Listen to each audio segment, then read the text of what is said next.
Il est nécessaire de rappeler ces faits, car certains collègues occidentaux n'aiment pas se souvenir de ces événements.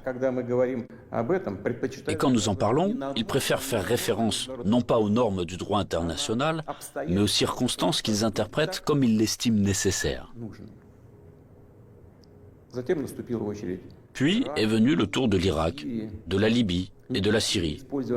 L'utilisation illégitime de la force militaire contre la Libye, la dénaturation de toutes les décisions du Conseil de sécurité de l'ONU sur la question libyenne ont conduit à la destruction complète de l'État, au fait qu'un énorme foyer de terrorisme international est apparu, au fait que le pays s'est trouvé plongé dans une catastrophe humanitaire dans l'abîme de la guerre civile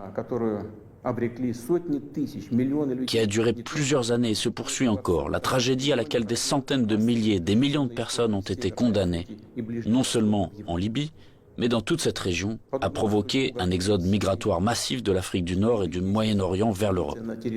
Un sort similaire a été réservé à la Syrie. Les opérations militaires de la coalition occidentale sur le territoire de ce pays, sans le consentement du gouvernement syrien et sans la sanction du Conseil de sécurité de l'ONU, ne sont rien d'autre qu'une agression, une intervention. Cependant, l'invasion de l'Irak, qui n'avait aucun fondement juridique non plus, occupe une place particulière. Comme prétexte, ils ont choisi les prétendues informations fiables dont auraient disposé les États-Unis sur la présence d'armes de destruction massive en Irak. Pour preuve, le secrétaire d'État américain agitait publiquement devant le monde entier un tube rempli de poudre blanche assurant tout le monde qu'il s'agissait d'une arme chimique en cours de développement en Irak. Et puis il s'est avéré que tout cela était une manipulation, du bluff. Il n'y avait pas d'armes chimiques en Irak. C'est incroyable, surprenant, mais le fait est là. Il y a eu des mensonges au plus haut niveau étatique et du haut de la tribune de l'ONU. Et en conséquence de cela, il y a eu des sacrifices énormes, des destructions, une progression incroyable de terrorisme. En fait, on a l'impression que pratiquement partout, dans de nombreuses régions dans le monde, là où l'Occident vient mettre en place son ordre, cela se termine en blessures sanglantes qui ne cicatrisent pas, en plaies que sont le terrorisme international et l'extrémisme. Tout ce que j'ai évoqué en est l'exemple le plus flagrant, mais ce n'est en aucun cas le seul exemple du mépris du droit international. S'ajoutent à cela les promesses faites à notre pays de ne pas étendre l'OTAN d'un pouce vers l'Est. Je le répète, ils ont menti, ou en termes populaires, ils nous ont tout simplement arnaqués. Oui, on entend souvent dire que la politique est quelque chose de sale, peut-être, mais quand même pas à ce niveau-là. Après tout, un tel comportement de tricheur contredit non seulement les principes des relations internationales, mais surtout les normes de moralité et d'éthique généralement reconnues. Où sont la justice et la vérité ici? Ce ne sont que des mensonges et de l'hypocrisie. Par ailleurs, des hommes politiques, des politologues et des journalistes américains eux-mêmes écrivent et parlent du fait qu'un véritable empire du mensonge a été créé aux États-Unis ces dernières années. Difficile de ne pas être d'accord avec ça, c'est ainsi. Теперь несколько важных, очень важных слов для тех, у кого может возникнуть соблазн со стороны вмешаться в происходящее событие. Кто бы ни пытался помешать нам, а тем более создать угрозы для нашей страны, для нашего народа, должны знать, что ответ России будет незамедлительным и приведет вас к таким последствиям, с которыми вы в своей истории еще никогда не сталкивались. Мы готовы к любому развитию событий. Все необходимые в этой связи решения приняты. Надеюсь, что я буду услышан. Что касается военной сферы, то современная Россия даже после развала СССР и утраты значительной части его потенциала является сегодня одной из самых мощных ядерных держав мира. И более того, обладает определенными преимуществами в ряде новейших видов вооружений. В этой связи ни у кого не должно быть сомнений в том, что прямое нападение на нашу страну приведет к разгрому и ужасным последствиям для любого потенциала.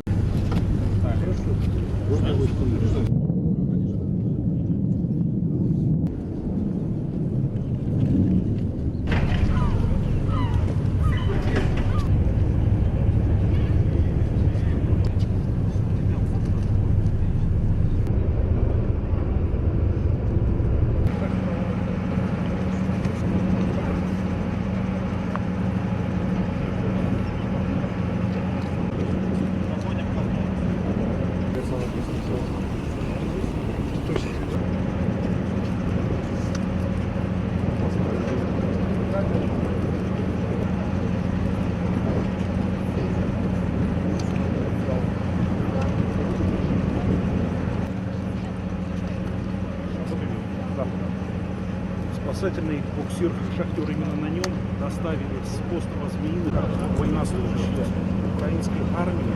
Поздравляю, один из главных украинских мифов последних дней.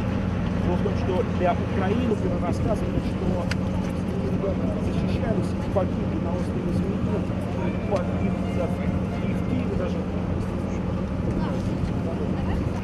официально никто из них медицинской помощи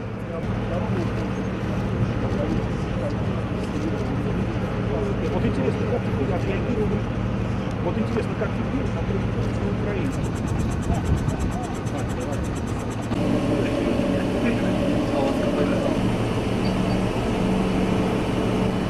Скажите, что там по Украине? А за вчерашний день?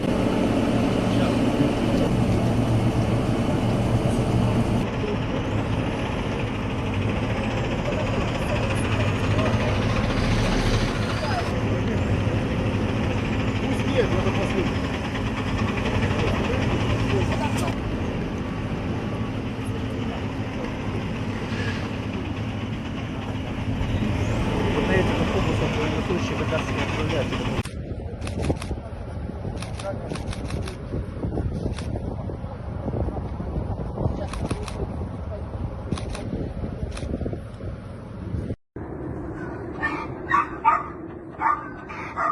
Pas pitié de nous. La Russie a présenté son plus grand missile balistique nucléaire ayant jamais existé, de son nom militaire RS-28 Sarmat, ou encore plus connu sous le nom de Satan II. La puissance de Satan II est telle que, à l'aide de ses 12 têtes nucléaires, détruit un pays grand comme la France en un claquement de doigts. Et ce n'est pas une blague. Un territoire aussi grand que la France métropole désintégré en quelques secondes, ainsi que ses 70 millions d'habitants, sans compter la destruction dans les pays voisins, et l'onde de choc se propagerait dans toute l'Europe. Si cette bombe a pour cible la France, on estime, y compris les dégâts sur les pays voisins, à près de 100 millions de morts. Les dégâts possibles des nouvelles armes nucléaires sont juste abominables. Satan II est la plus grosse bête de l'arsenal nucléaire modernisé de Vladimir Poutine et devrait entrer en service en 2022. C'est cette année. Il est certes rassurant pour un pays de posséder l'arme la plus puissante de la planète, mais il faudrait être capable de toucher les cibles ennemies. Des puissances militaires comme la France, l'Angleterre et les États-Unis se situent assez loin de la Russie, sans compter qu'ils ont des radars pour localiser des engins militaires étrangers et des boucliers de défense anti-missiles. Ce sont des missiles spécialement conçus pour intercepter et détruire d'autres missiles.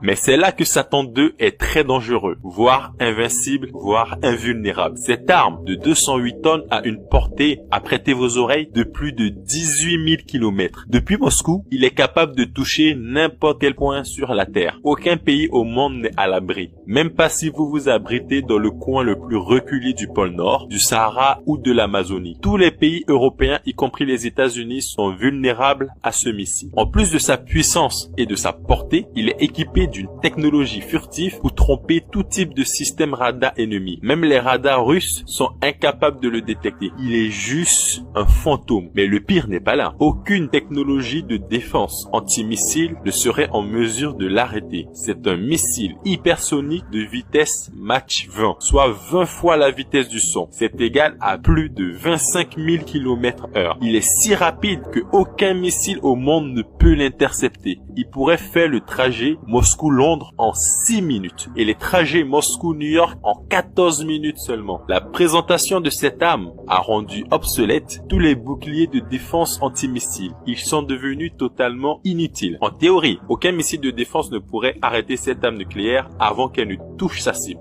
La stratégie américaine depuis près de 20 ans, qui était d'entourer la Russie de boucliers de défense anti-missiles et par le biais de pays européens, est complètement tombée à l'eau. Les Américains ont su qu'ils venaient de perdre des dizaines de milliards de dollars d'investissement dans des boucliers de défense après la présentation de cette arme. ça a été un échec et mat de Poutine. Quand on sait que les relations diplomatiques entre la Russie, la France et les États-Unis ne sont pas au beau fixe en ce moment, cette annonce est plus que glaçante. Et elle ne risque pas de rassurer ceux qui imaginent déjà une éventuelle troisième guerre mondiale. Espérons que les Russes n'aient jamais à devoir s'en servir et que Satan II reste, comme a indiqué le communiqué russe, qu'une arme de dissuasion. Mais faut pas sous-estimer la riposte des Américains. Ils ont promis d'investir une vraie fortune afin de créer une arme encore plus abominable. Il n'est pas très rassurant de vivre sur cette terre car, à l'instar des guerres mondiales, où vous pouviez vous défendre, fuir, vous cacher, avec ce genre d'armes, on n'est à l'abri nulle part sur Terre, à part si vous avez les moyens de partir sur une autre planète. Mais nous connaissons quelques personnes qui en seront capables. Merci d'avoir suivi cette vidéo et si cela t'a plu, n'hésite pas à t'abonner. C'était la sagesse de Komodo et je te dis tchuss.